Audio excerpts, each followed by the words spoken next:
দেখা যাচ্ছে আপনার একটা জমি আছে এবং আপনি চাষবাস করছেন এবং আপনার নামে দলিল রেকর্ড সমস্ত কিছু আছে। এবার কোনো অসাধু ব্যক্তি দেখা যাচ্ছে কোনো জালিয়াতিভাবে বা জালিয়াতি কোনো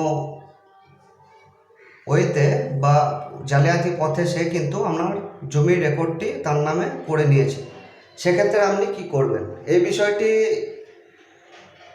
অবশ্যই আপনি যখনই জানতে পারবেন তখনই কিন্তু যে কেসের বলে, যে মিউটেশন কেসের বলে কিন্তু রেকর্ডটি হলো, সেই কেসের কিন্তু অর্ডার শিটটি আপনাকে তুলতে হবে। যে কেস নাম্বারের এগেনস্টে ও রেকর্ডটা হয়েছে, আপনার বিরোধী যে মানুষ আছেন, সেই মিউটেশনের অর্ডার শিটটা কিন্তু আপনাকে তুলতে হবে। কেস নাম্বারটা প্রথমে কালেক্ট করতে হবে, কেস নাম্বার ধরে অর্ডার শিটটা তুলতে হবে এবং অর্ডার শিটের মধ্যে দলিল নাম্বার থাকবে, কোন অফিসে রেজিস্ট্রি হয়েছে দলিলটা এবং সমস্ত কিছু সাল, দলিল নাম্বার সমস্ত কিছু দেওয়া থাকবে।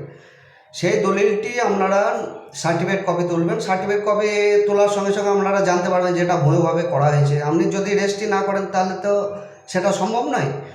যদি রেজিস্ট্রি করে থাকেন সেক্ষেত্রে সেটা আলাদা বিষয়, সেটার সঙ্গে এই তথ্যের কোনো সম্পর্ক নেই।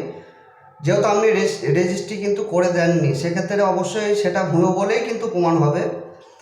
সেক্ষেত্রে আপনারা 50 ধারাতেই সঙ্গে সঙ্গে রেকর্ডটি কিন্তু তার কাছ থেকে ঘুরিয়ে নিতে পারবেন। সেই জন্য সঙ্গে সঙ্গে আপনারা ওই অর্ডার শিটটা তুলে আপনি বিএলওর অফিসে একটা মিসকেস করবেন এবং বিএলওরকে একবারে কড়াভাবে কিন্তু জিনিসটা আপনি বলবেন যে এরকম অসাধু চক্র আমাদের এলাকাতে এরকমভাবে এইসব লোকগুলো কিন্তু করে বেড়াচ্ছে। বিএলওর সাহেব সরাসরিভাবে তার নামে এফআইআর করতে পারবে, এটা একটা পাওয়ার দেওয়া আছে, একটা অর্ডার আছে এর ব্যাপারে।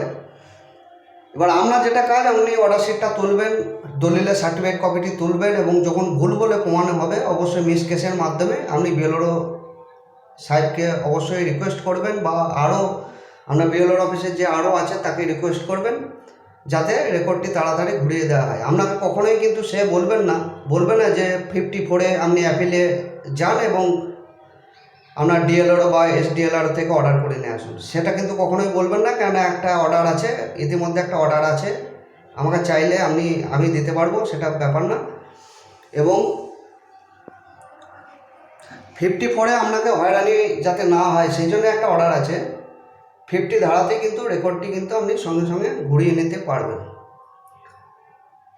তো বন্ধুরা, আপনার জমি জায়গা যদি থাকে অবশ্যই আপনার রেকর্ড মাঝে মাঝে চেক করবেন যাতে অসাধু চক্র কোনোভাবে আপনার রেকর্ডটি কেটে না নিতে পারে।